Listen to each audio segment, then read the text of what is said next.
Welcome to the Motivated Martial Arts Podcast. Your hosts, Jackson White and Gavin Cook, have been friends and Taekwondo training partners for over 40 years. This podcast will bring you a mixture of their life stories, martial arts, and business experiences to motivate you in life and throughout your martial arts journey. Adding in a mixture of inspiring interviews and some of the best traditional martial artists around today. So over to your hosts, the Motivated Martial Artists. Welcome to the Motivated Martial Artists podcast with me, Gavin Cook. And me, Jackson White. And today we've got Ashley Beck in the studio. So we've recently just interviewed Michael Lambert, and he recommended that we get this chap on. Now, Ashley is a seasoned martial artist in his own right, who sparred on the FSK circuit and got heavily into musical patterns, and then decided from musical patterns, to transition, gained a little bit of business stuff, and then really moved in to the stunt scene. Obviously, where he's been on a number of different movies, and we're interested to find out on this interview a little bit about his backstory and how he got into the movies and his story about how he got into martial arts and stuff. So I'm just gonna pass you over to Jackson. But first of all, I'm going to say hello, Ashley, and welcome on the show today. How's it going, guys? You all right? Yeah, all good, all good. Ashley, thank you. Thanks for having me on this one. No, thanks for coming on. So you've been highly recommended to us. So I thought it'd be a great idea to get hold of you, get you some visibility to our audience. That want to know all about you, because I bet you've got some fantastic stories that you're going to disclose to us this afternoon, hopefully. I hope so. Maybe not. We all hope so. And I'm sure they will be. So I always get the privilege, because Gav often struggles with this, to get the first question out, because he's often quite nervous. Yeah, so, he's coming on though. We've done a few now. So really want to understand and give our listeners an insight into your early years, your schooling, your background, and how you got into martial arts. Okay, well, I started martial arts when I was 4 years old. My father, Brian Beck, was already into martial arts. He was already teaching, so it was I kind of got born into it, really. I don't really know anything different, just grew up with martial arts. Base style is freestyle kickboxing. And then, just trundled through training at that point, just getting my belts and things. I ended up getting my first degree black belt at 7-year-old, which seems a little bit crazy these days, but I were training from 4 years old, so I guess I were ready for it at that point. Maybe not. I don't know. My dad never graded me, so I don't know. Yeah, well, I've got a similar story. So I started Taekwondo, I think I was something about 4. Before I know it was before I went to school. Yeah. And I don't know about you, I just did it because that's what we did. I didn't, kids at school were playing football and doing other stuff at the weekend. That's right. I did Taekwondo. Where my dad went, I went. I was just like his little Batman and Robin scenario. That's right. Particularly while he was competing. So it was just dragging me around. But it wasn't until I think probably about 7 years old, I just didn't enjoy it. I just did it because that's what I was told to do. And my dad was a bit of a militant, old school instructor. So I didn't really warm to it until actually I was 10 when I got my black belt. So did you naturally warm to it? Did you enjoy it at that early age? Do you know what? Just do it. Do you know what? I can't remember. I don't know. I mean, I think I must have done it, but I can totally relate to what you're saying, because it's exactly the same as what I felt. Like, I grew up into martial arts. I was going around the classes with my dad because he was teaching. Even my mum used to do martial arts as well. And so I was kind of just involved with it. I mean, my brother did it as well, but he kind of dropped off quite early. But yeah, I think I lost interest as well at one point for about a year or so. But then I kind of got back into it. I don't know why I lost interest. I don't know why I got back into it. I just know I stopped for a bit, and then I got back in, and I never stopped then at that point. I think it's pretty standard as a kid, though, isn't it? It's like that sine wave, isn't it? 1 minute you're on a high, you just pass your grading, you're loving what you're doing. All of a sudden, it starts to get a bit repetitive and a bit boring, and then all of a sudden you need something to give you a kick up the bum again to get you back into it, isn't it? Yeah, it's actually strange because I actually can't remember anything. I've got pictures of me being like a coloured belt, but I can't remember where. I can remember the time of the picture, but I can't actually remember wearing like an orange belt or a purple belt. I could just remember taking my black belt. It's crazy. Like, I just can't remember it at all. No, I've got the only thing I can remember, to be quite honest, are the harsh things that my dad used to do. Knuckle me on the back of the head, whack me on the back of the knee. I remember once, you know, I'm dyslexic. So when I was a youngster, I couldn't learn my left from right from toffee. And I remember one day he got so fed up, he got a permanent black marker and drew it on my feet in class. And I just felt so humiliated. It's still there. It's still there now. It's still there now. No, I still need it now, though, to be fair. Man, yeah, no, there's definitely some stories that, like, yeah, that I can remember that you probably can't do these days with stuff like that back in the day. But yeah, sure. You know, I guess it were all in their best interest to teach us the way that they did. So yeah, I like to think I'm a fairly rounded individual now. Yeah, no, definitely. But I always remember getting banned for a year from our class. Do you remember that, Gavin? I remember it vividly, Jackson. Yeah, yes, I was the referee in that fight. That's right. We had a little dispute in the changing room with one of our good friends, and my dad came in and basically said, "Right, that's it. I've had enough of you. You're going to go off to train. I'm sending you." Do you know Dev Barrett?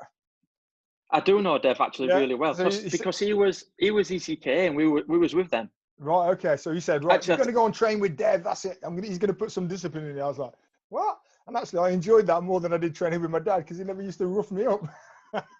Wow, man! Actually, I think Dev Barrett was on the grading panel for my first black belt actually, because it was the chief instructor back then. I think it was Howard Brown. That's right. Yeah. So we were ECK at that point.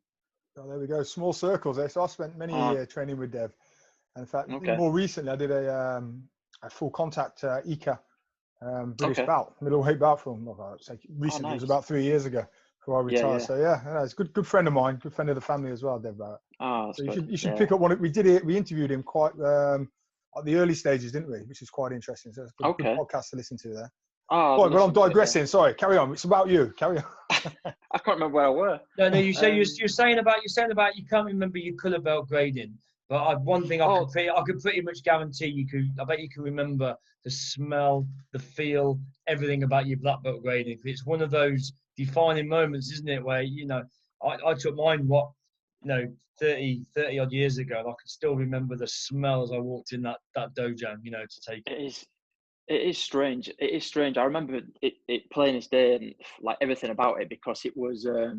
We actually did because our chief instructor from our clubs at that point was Arthur O'Loughlin, and he was like a full contact fighter back in the day as well under Howard Brown and that. And it was his gym, and I remember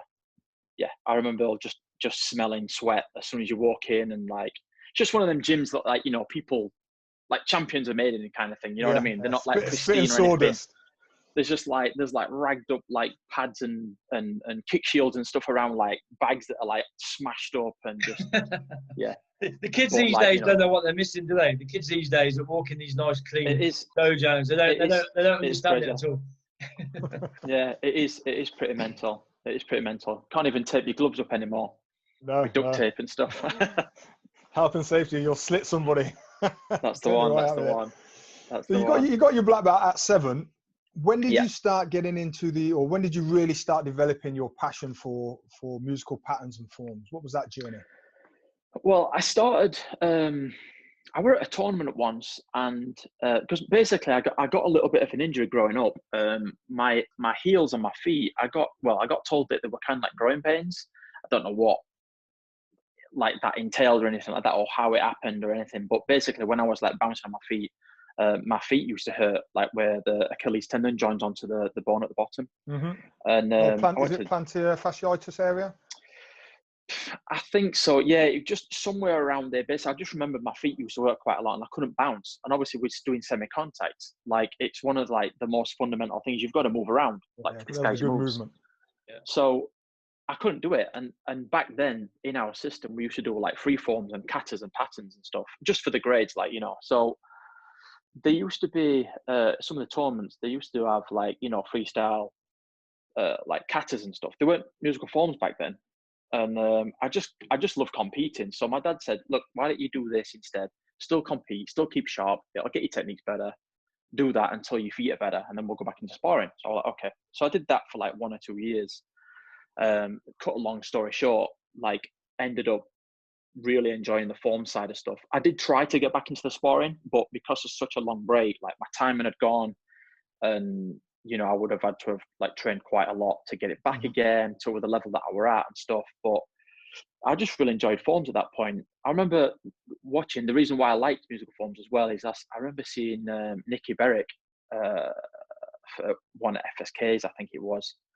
And I thought, oh, that's cool to do. Anyway, so because I'm saying that, my dad said, oh, why don't you do this? And they were looking in a Combat magazine or an MEI magazine. I can't remember. One of them two anyway. And it was a John Frenette, like musical forms and stretching and kicking course in the French Alps. And it was for a week there. And it was in Val d'Isère.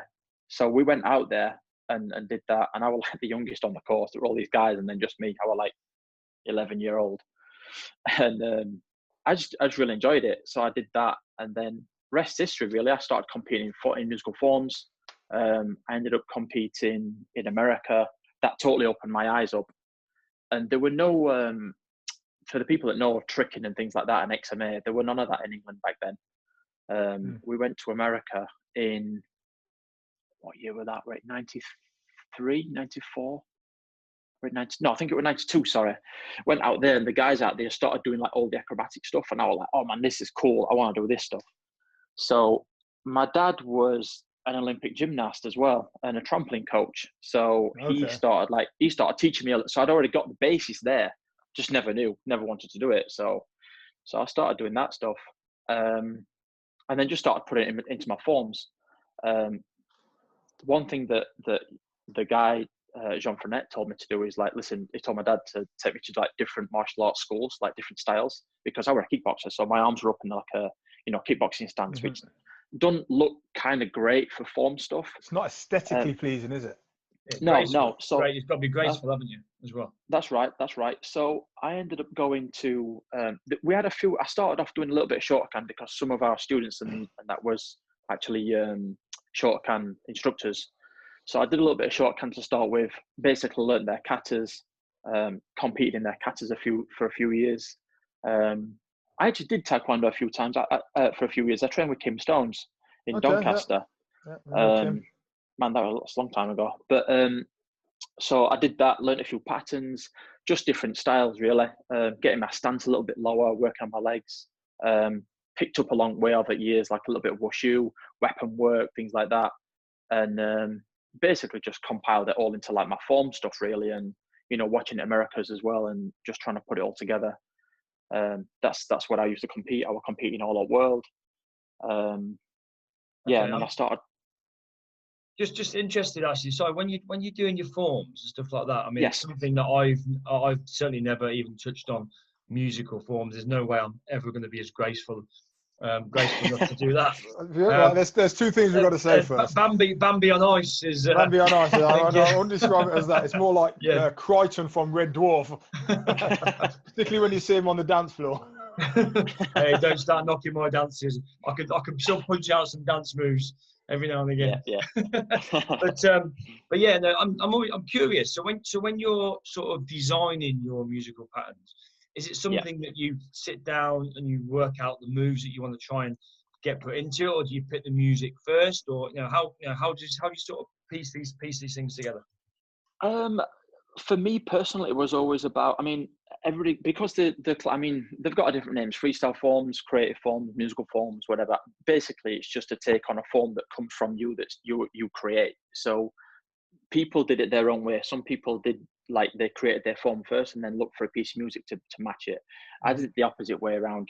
I found a piece of music first that like, I don't know, I've always been really in touch with my music stuff, and like, I can get a piece of music and it can put me in a certain mood, or if I'm feeling, I don't know, if I'm feeling down or whatever, I put a piece of music on and I get more motivated. It's trigger points, isn't it? Music, the opposite way around. Trigger points, the opposite way around. If I want to get more motivated, I'll put some music on and I'll put it in, you know what I mean? So I found the music first, and then I was like, right, okay, cool. And this one it felt good.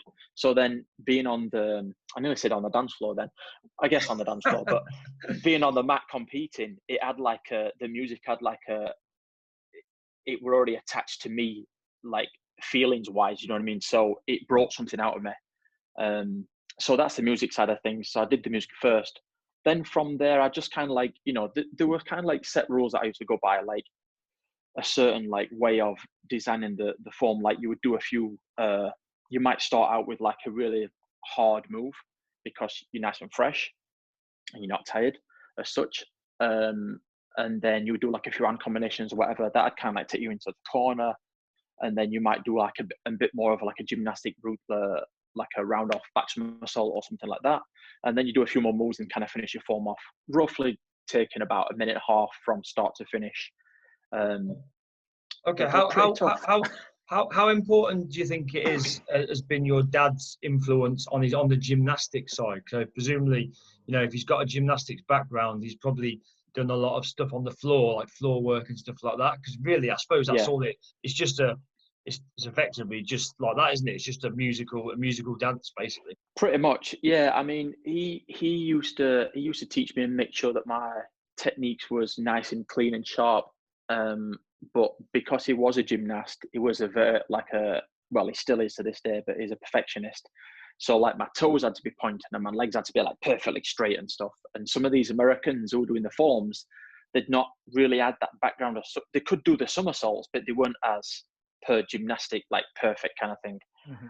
And I had that bit of a thing from my dad where he's like, get your toes straight. And I always sometimes I was like, Dad, I don't really need to keep my legs that straight because I need to like dirty it up a little. And he's like, nope, get your legs straight. And I'm like, for God's sake, like, you know, I wanted to do what I wanted to do. Dad But he knows was best, like cracking that whip.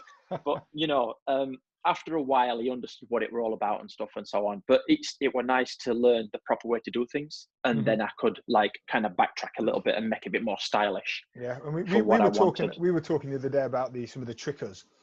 That, you know, they go to their parks and they do all the tricks, and they say, you know, they go to a martial arts class or an MMA or whatever it is sort of class, and I can kick. Well, let's have a look then. And actually, they can't. They can put their leg up in the air and they can do something with it, wave it around. But when you're looking at the foot positions, the execution, the chamber, you can see they haven't really got a firm martial arts. That's right. Yeah, it's strange actually because I had this thing in my head, like I didn't like the way that tricking was going a few years ago. I mean, I'm kind of out of that kind of whole circle now because I'm obviously more into the stunt side of things. Sure. But my generation, it was you're a martial artist first, and then to learn tricking, you had to be in a martial arts club, and one of the instructors or something like that might teach forms. And then you're allowed onto their team. Then you do the acrobatics. So you learn the martial arts basics first.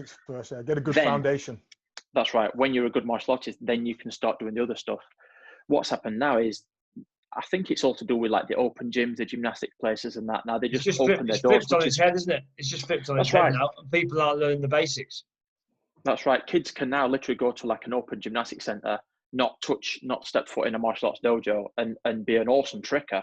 Don't get me wrong, there's some like amazing trickers out there, like with awesome ability. Some of them are self-taught as well, but only a very few that are good at kicking. But the majority of them can't really kick as per our martial arts would say a kick was.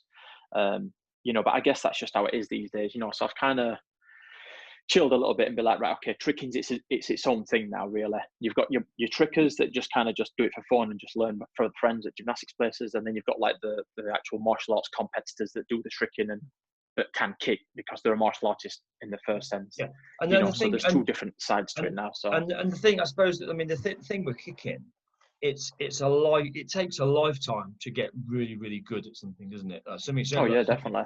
You know, and like you say, you think about when you're a youngster and when you're 4 and 5 and you're in that gym and you're repping out those side kicks and your dad's getting you repping out them up and down, line work, up and down, kick. You look back and you think, Jesus, how many side kicks have I done in my lifetime? Oh, you know what I mean? And it's no, you know, where these trickers, obviously, they've not got any of that. They've not got that time, and they've not had that grounding, and they've not had that repetition, have they?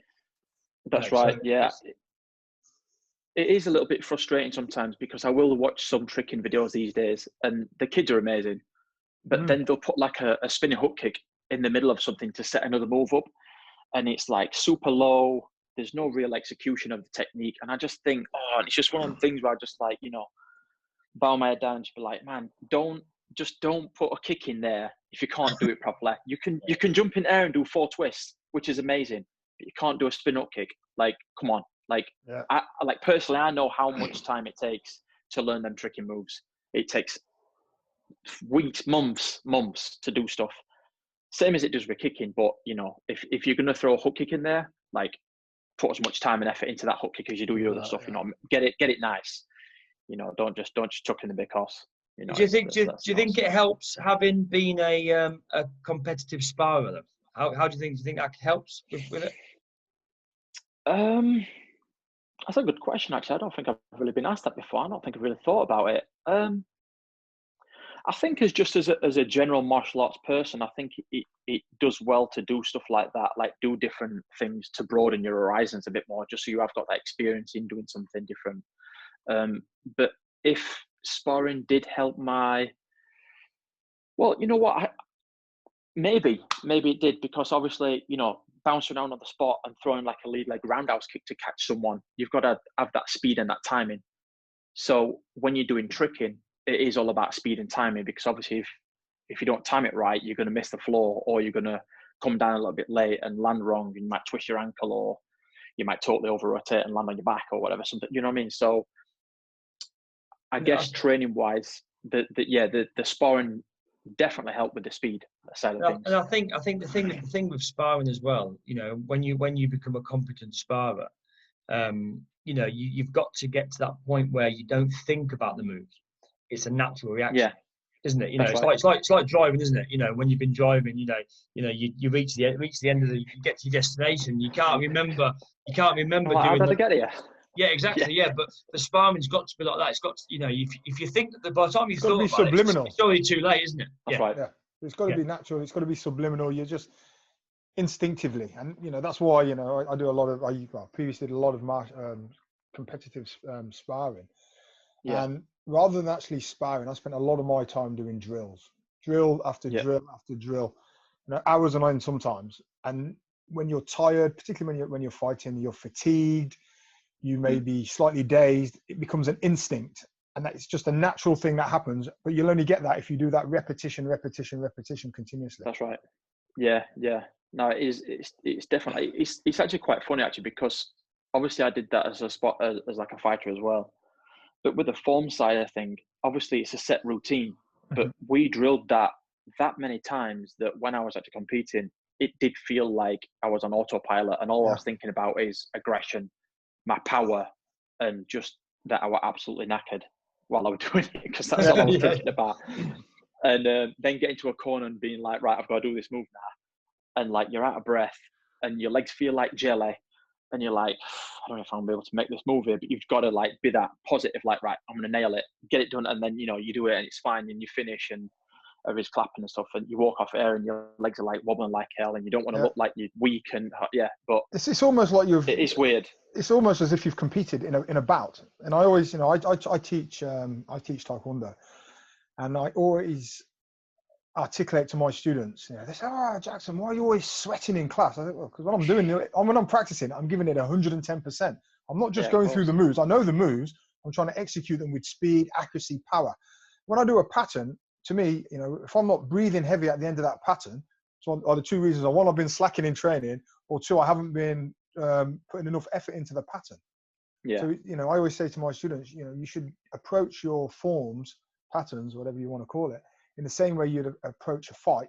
You've got to have that mental concentration, which can fatigue you, and you've got to put maximum effort into it as if someone was attacking you. So the way to practice the moves. I say exactly the same thing to my students. I say, if you're not going to put in 110% when you're doing your patterns, then what's the point in doing it? You know what I mean? You know, it's like, you know, I always say to them, one day, hopefully it will never happen, but one day you might get attacked, or one day you might be in the wrong place at the wrong time.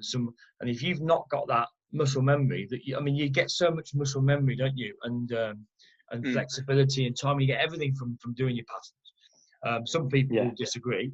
I know we had a chap on the other day, and he was talking about don't do katas anymore. But you know, you do get a lot from patterns if you're putting in the right effort. You know, I think, you know, certainly the fitness level as well. You get a good foundation of fitness from doing a good pattern, don't you? Good form. Yeah. I mean, my dad were always a big believer in doing katas and forms and things, because they just not even as for a fighting point of view or anything like that, just martial artists standing in lines, doing your techniques. Like, because it's repetition, like your forms, because it's like a set routine, it's something you can practice at home by yourself. You don't have to have nobody holding any pads. You don't have to have nobody like sparring you or anything like that. And it's just all about you concentrating on your techniques, your pivots, your twists, your hands, get your hands up, chambering your legs, extension, execution, your techniques, and so on. And in my eyes, katas do make your techniques a lot better. That's my take on it. And from my experience on competing at a world level and having a formed team of myself and basically drilling them how my dad used to drill me, it worked, so I'm a firm believer in katas are a good thing for anybody to do, really. If you want to get better techniques. We had a chap come on the podcast, got a few episodes ago now, called Kieran McDonald, and he's just recently written a book about traditional taekwondo and the applications of the moves that are within patterns, basically breaking the moves down on how it would work in a real situation, etc., etc.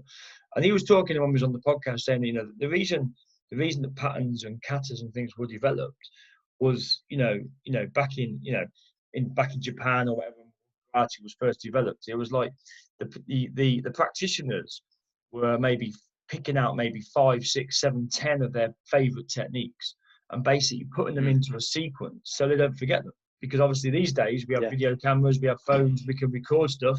In them days they had to try to remember the moves, so they used to put them together in a sequence, and that's how they remembered it. That's so interesting. Yeah. It's basically a way of disguising all of their deadly techniques within almost like a dance, really. But that's how you practice it, and it's quite interesting, really.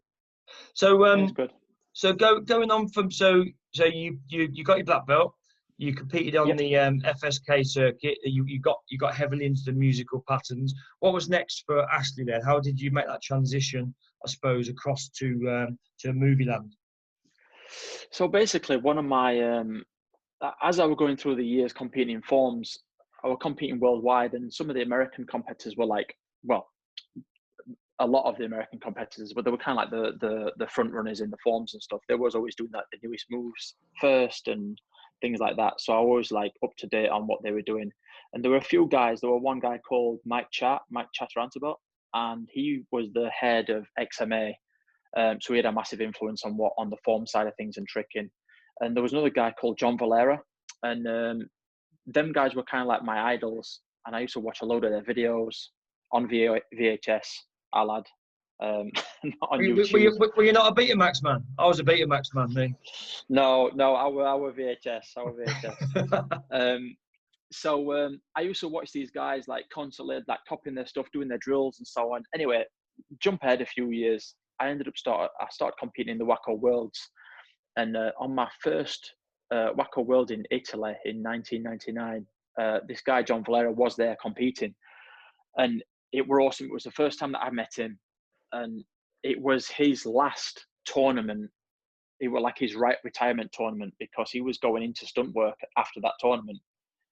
So I had a little chat to him about stuff. Nothing crazy, just, it was just nice to meet him and so on. And anyway, so that was that. And then I met him again. We had a tournament out in France, and he was there again. And I spoke to him a little bit more about the stunt stuff.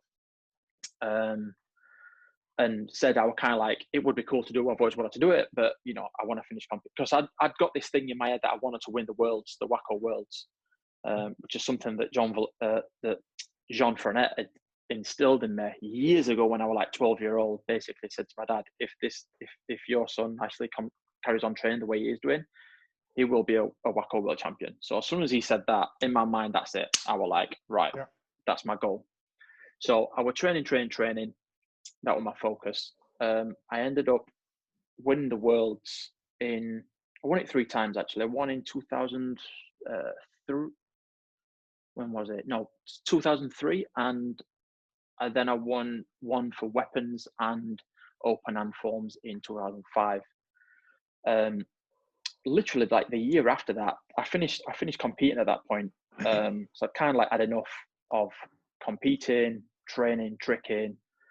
And this John Valera guy contacted me randomly saying, listen, we're doing a movie in Germany called Ninja Assassin. Do you want to be a ninja? We need European guys. So I was like, okay, cool. So I did that, and I think I was like 5 weeks on the move, and I rolled my ankle and I ruptured all the ligaments in one of my ankles. So I didn't actually get to shoot anything, which was a real bummer. But that put me out for like 8 months, which sucked bad because I couldn't stretch, I couldn't kick. At that point, I really wanted to do stunt work because I just had my first little taste of it.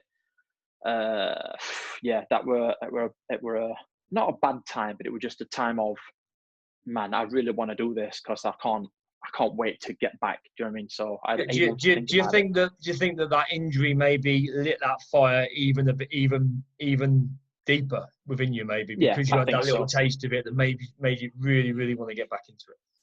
Yeah, I mean, I did it. It was so awesome to get the opportunity from John, which I'm very thankful for. But like, yeah, I mean, I really wanted to do it while I was there doing it anyway. I thought, this is awesome. Like, it's super cool people. I'm doing cool stuff. I'm being a ninja. It's going to be on movies. I've got stuff to like show for it and so on, or would have had it if I would have shot something. But yeah, because I got the injury, then it's like it just got took away from me totally. Yeah. Not in a sense that like I couldn't do it ever again, but I knew that I could do it in the future once. So I was like, right, that's it. This is what I want to do. So yeah, so I came back, and then literally one of my first jobs at that point was with Mike Lambert and another stunt guy and martial artist actually called Rick English. He used to train with Bob Fema. Remember Bob Fema? Oh. He used to do like, you'll have definitely seen him. He used to wear kind of like really baggy, colourful trousers, cool with like nunchucks and stuff. He would do like he used to do like demos and stuff on Clash of the Titans back in the day. Okay. He used to do some stuff with Kev Bruton quite a lot. Can you remember the Ricochet Championships? Yes, yeah. Bob Finn were part of that. He used to have like long, like permed, gingerish kind of hair. I think I remember seeing him. I remember him at the Clash of the Titans doing a nunchucker demonstration. I think it was around the time. Do you remember Mr. Elastic Man? Was it Mr. Elastic? Mr. Elastic? Ian Fox? Yeah. Yeah. It was around that sort of time, wasn't it? Yeah, that's it. That's right. But yeah, so them guys, I did a job, and it was motion capture, which is one thing that I kind of skipped by actually. I used to do, when I left school, like I got involved in motion capture for like games, like performing for games. Long story short, I got contacted because I had a spread in Combat Magazine, and we're just kind of like a bit of info about me really. But I got contacted saying, "Oh, we want you to just do some martial arts move for this game that we're releasing on PlayStation." So anyway, I ended up doing that. I ended up getting into motion capture. And anyway, when I got better after my injury from this movie that I was doing, the first job that I got back was with Mike Lambert and this guy called Rick English. And I knew Mike anyway from that my dad knew him. And yeah, I was just speaking to them about it, and they were like, "Why don't you train for a stunt register?"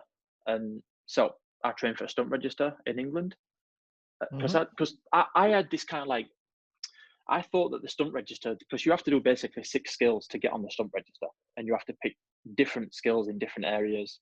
You can do things like horse riding, motorbikes, martial arts, high diving, swimming, gymnastics, rock climbing, scuba diving. There's like a lot of different things you can do, but you have to choose 6. And I thought that the 6 that you chose was the ones that you actually got hired for. And I was like, I don't really want to be hired as a horse person because I just want to fight. So I never really did it.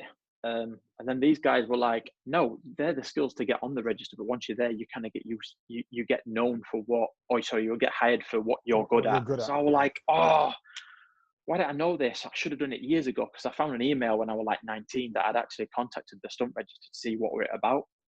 But if I would have known that back then, I probably would have been a stuntman like 10 years earlier. Mm-hmm. But I'm kind of glad I didn't, because at that time I was still training as hard as I could to win the worlds. So I probably wouldn't have been as good as a martial artist. So kind of glad how it worked out, really. So yeah, and I guess rest history, really. I mean, what were your 6 skills then, Ashley, that you did? I did I did martial arts. I did rock climbing, I did gymnastics, trampolining, high diving, scuba diving, and what was the other one? Can't even remember. Rock climbing. Did I say rock climbing? Yeah, rock climbing. Yeah. Martial arts, scuba, rock climbing, gymnastics, trampolining. Oh, high diving. Sorry, high diving. Okay. Yeah, 10-meter high diving. That was loads of fun. Jackie, maybe me and you should see if we can get on there. But mind you, no, hang on a minute. Sitting around on watching Netflix is not on there. Well, maybe you're not going to get on that list after all, Gavin. Do you know what? Actually, it's quite interesting. You say that. So I've got instructional qualifications in trampolining, gymnastics, obviously martial arts. Yeah. The only one I don't really like is diving because I keep hurting myself. I probably could different find another couple to do. I'm far Yeah. too old for that now, mate. I took my kids to a trampoline, one of those trampoline places.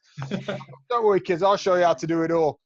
I could execute it, but the next day I couldn't even walk. I had muscles in my body. How was your cappuccino? Was it all right?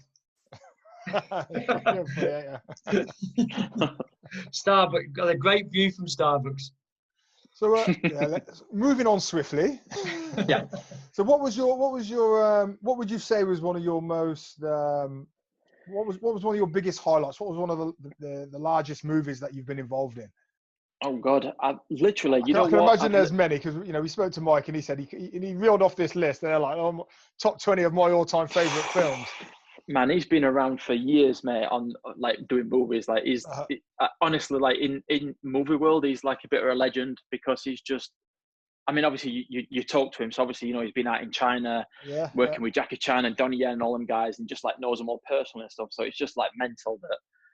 And obviously he speaks like fluent Cantonese as well. It's like so funny sometimes when he rings his wife and people don't really know him and they're like, "What the hell?" Like they think he's being like really racist. And they like come off at phone. He's like, "Oh, sorry, it's like wrong number." I'm like, what? So, but he's got a bit of humour, hasn't he? Oh, he's wicked, mate. He's wicked. But what was I saying? Sorry, I went off a bit of a tangent and I can't remember what I was saying now. Movies, some of your best films. Oh yeah, sorry. So what's some of your favourite films to watch, or the ones that I've worked on? That you've worked on. God, do you know what? It's really strange actually sometimes because you usually find that the really big blockbuster movies that you do, there's a lot of stress like attached to it. A lot of like because there's so much money behind it all, and people have got to make sure they're under a lot of pressure to do like it perfect and things like that. It all like filters down to you. So like, there's a lot of like, you kind of seem like you're a bit on edge sometimes. Some of the funny ones that I've done are like more like lower budget movies and stuff. But no, I mean, like literally over the last, I've been doing stunts now for about 10 years.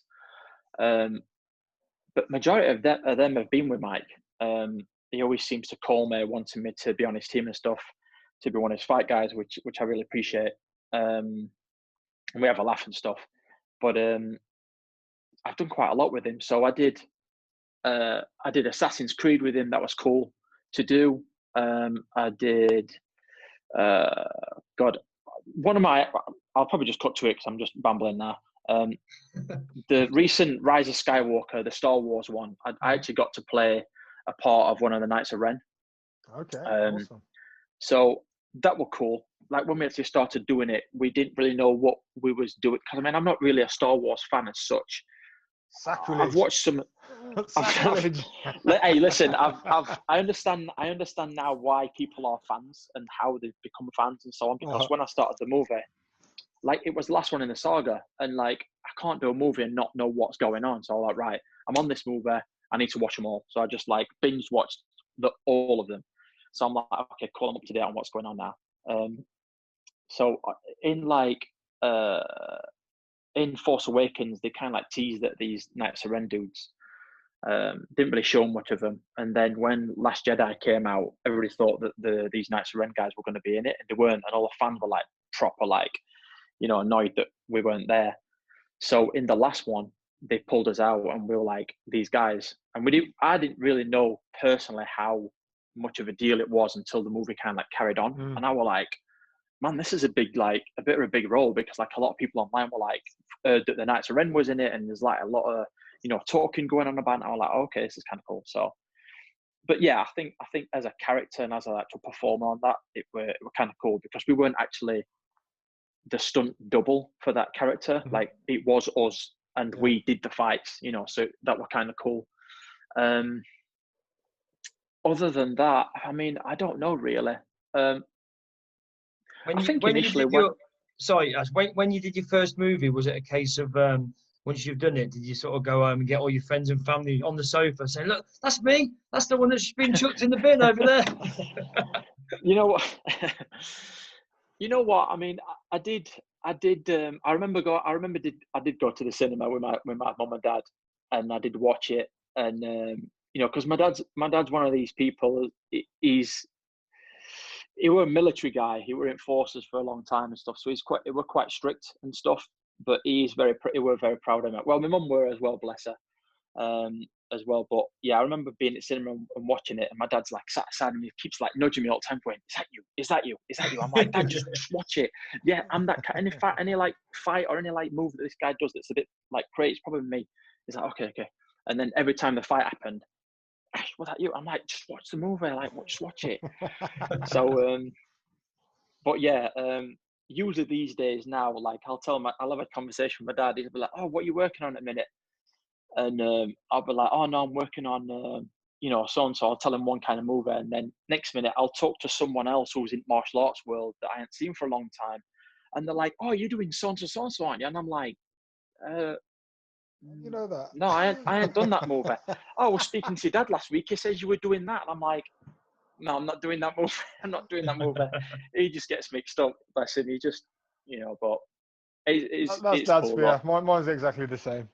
Oh yeah. He Always give just me a hard knows time. that I'm involved. He just knows that I'm involved in it now and stuff like that, because I actually I am a northerner, and I will be all my life. But I actually live in London now. I've done for the last like 6-7 years. You know, but it's I don't even know why I said that. Why were I saying that? Right, being proud to be a Yorkshireman, aren't you? I am proud to be a Yorkshireman. I am proud to be a Yorkshireman. But no, I think that's, I don't know. I think he's just happy that. Oh no, that's what it was. Sorry, I stand corrected. Yeah, what I was saying is, my dads were very. I was close to my dad, so we had our martial arts school together, and my mum as well. And when I started doing stunts, all the work was down in London, so I was forever like every weekend traveling forwards and backwards to London. And it was just getting a little bit too much sometimes, because I was constantly working, which is a nice thing. So I ended up moving down to London when I met my now wife. So we live in London now, so I don't actually see him that much. So I'll speak to him like, you know, every week or so. But yeah, he just forgets what I'm doing. Yeah, I have the same problem. I live probably 10 miles away, not even that, 5 miles from my dad. And I'm busy working all the time. You know, I hardly ever see him. The only time I ever see him is when he needs me to do something for his class, or when he's over in St. Lucia for 3 months and he's got a 5-minute job for me, which normally takes me all day. Yeah, I know what you mean. Can you just? Oh, I know what's coming now. Book the day off. Okay, we're getting ready to wrap up. It's been an absolute pleasure talking to you, Ash. Oh, it's been great. No, thank you very much. What advice would you give for any of our audience that has any you know, budding martial artists that have got an aspiration to get into the stunt, follow your sort of career path? What sort of advice would you give them? I mean, I guess it depends what kind of point they are in their career. If they're a young martial artist, because obviously you can't really start doing stunts until you're like 18 years old. If they're a lot younger than that and they've got quite a few years on the belt, I mean, depending on what they want to do, if it is like more fights and stuff in movies, concentrate on your martial arts techniques, do your katas, train hard, you know, get that motivation and so on. And then, like, because obviously they're probably a little bit younger as well, they probably can afford, like, physically wise, because they'll be able to recuperate better, to do like a bit of gymnastics on side, to do a bit of high diving or something like that, you know, just to kind of get their foot in a little bit. So when it comes to actually doing the skills, they're a bit more prepared for it, kind of thing. Older people, I mean, same thing really, you know, just if you want to do it, it is a bit tough to get on, but if you want it When off, you say older, how old are we talking? Are well, we I mean, Jackie? well, how old was I? I was 27 when I started training for the register. It took me two and a half years to train. And when I got on the register, I thought that I was like classed as like an old performer, but that's only because in the musical forms world, I was classed as, you know, like a bit more of a senior competitor at that point. Sure. Whereas when I actually got on the register, there were people like 35. The average age was like 30, 35, you know, nearly 40. So I was like, oh, okay, cool. So I'm not too old. The only thing is when you actually do join the register, initially, like your first few years is getting banged up a little bit, getting thrown into walls, falling downstairs, making cups of tea, you know, looking after your teammates, and just that It's kind of like start the apprenticeship, aren't you? Really, I suppose. Like that's what it any is. Yeah, career. you just yeah. So you know, and then as time goes on, you get more experience and you get more established. You know, and then like, you know, your mental stuff kind of calms down a little bit, and you just kind of get selected for what you do and so on. But yeah, going back to, you know, advice and stuff, just it's a very it's a funny industry. Just like have a good head on you, you know, be a nice person, be humble, you know, do your work, get your head down, you know, do your toll. Is there plenty of work, Ashley? Is it one of those? Is it like acting where you might have a gig and then you might have a gig for 6 months and all of a sudden you're out of work for 6 months, or do you find that there's a constant sort of revenue stream, or you know, more jobs coming all the time? You know. Well, right now nothing's going on because everybody's just like closed everything. Sure, yeah. But usually, it depends. Like it totally depends on the things that I've just said as well before. It totally does depend on how you are as an individual, if your attitude's in the right place. Like, to be fair, if your attitude's in the right place and you have got some skills behind you, like the basic skills, like you can throw a few punches, you've got nice reactions and stuff like that, then chances are you probably work. The industry is so complex. Like you can start the register and like you can start doing a bit of movies and then you'll basically just end up doing movies and not really do TV. And you could do it the opposite way around as well. You'll end up like getting like your first few jobs might be TV. Then all of a sudden you're in TV world and you never really work on movies. Then there's people that do a bit of movies and a bit of TV and, you know, this and that. I mean, personally, I do the movies. I usually end up on a core job, which can last anything between 3 and 10 months, like constantly every day, day in, day out, which is great financially, but you haven't really got that much time to do anything else really, because it's like, you know, you're up at. Is the register purely for the UK, Ashley? I know when we had Michael, he was saying that he literally just flew over to Hong Kong and just got straight into movies and stuff over there. I know things have probably changed. Regulations have changed a lot probably since those days. But you know, I suppose as if you was a youngster, sort of 17, 18, 19, you thought this is the path that I want to do, would you say the first thing to do is to get on the register in the UK? Yeah, I mean, there's a few different stages. First of all, there could be an extra, which is basically just standing in the background. Like, say if there's a dialogue scene going on, I don't know, Coronation Street, but there's like a kid in the background buying a packet of crisps. Like, you can be that person. There's nothing going on. You're just like a background person, like an extra. That's the first, like, kind of thing that you would probably end up doing. Then you can do something that's a bit more, that we class as like a special action extra, which is usually what the people would do that are currently training for the register, but they're not actually stunt performers yet, but they're a little bit more skilled than just an average Joe Blogs kind of thing. You know, they might want 300 people, like, I don't know, say Game of Thrones kind of thing. They want just loads of people in background, just a little bit of sword fighting, you know, nothing crazy, not really in front of camera. And you know, so there's like a bit more like special action kind of thing. Yeah. And then obviously then you get on the register, then you do that kind of thing. So there's a few different ways to like do it on the register. In England, yeah, we have got a register, and really you can't. Well, you can if you've got a specialist skill that nobody's got on the register, then you could potentially work, because somebody would need that person to do this certain thing. And if nobody on the register can do it, then they will go off the books to get a specialist in. That's the UK. So pretty much, if you want to do stunts, I would suggest that you would look at joining the British Stunt Register.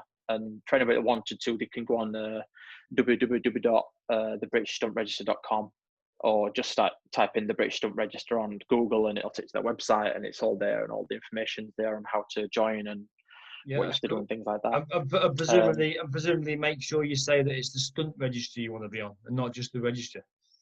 You might get locked up. yeah. But there is actually extras. There is actually extras agencies out there that do the special action as well. So if people didn't really want to do the stunty kind of stuff and didn't really want to do the register stuff, they can do a little bit more and join these other extra agencies that do that. But chances are, I mean, I'm not being funny, but if you kind of want to do a bit more fighting kind of stuff, and you're not going to stop at just being a special action extra, really. I mean, well, I don't know. Maybe there is a lot of people out there. It sounds like there's loads of opportunities there. Sounds like there's loads of opportunities. It's like everything, isn't it? There's opportunities everywhere if you're determined enough to go down that path. I think that's that's right. That's right. And also as well, just going back to your question about like, is there enough work and things like that? Usually England's quite good at the moment. There is, talking to the older generation of the stunt guys, like back in the day, there used to be like a few like ups and downs of work not coming in and stuff like that. But ever since I've got on the register in the last 10 years, they just seem to be building more and more stages on the studios, which basically can only say that there's more and more work coming over. It's one of the growing industries, isn't it? The film industry, the movie industry in the UK. Movies are not going nowhere. And obviously with the whole thing of like, Netflix coming out now, Disney Plus, and Amazon Prime, and there's just all this stream. So there's more people want more stuff to watch. So there's more. They need to make more stuff. So people are going to get more jobs, and which is great. For people that want to do the industry and get involved. Like so. Yeah, so I think at the moment it's pretty good. Not right now. Not right now, but in coronavirus. General. Yeah, but hopefully it should start picking up soon. Hopefully. Okay, fantastic. Ashley, it's been an absolute pleasure having you on today's show. Thank you. So thank you very much for agreeing to come on. Yeah, it's been a great insight into that. I suppose your type of life, really, that type of life.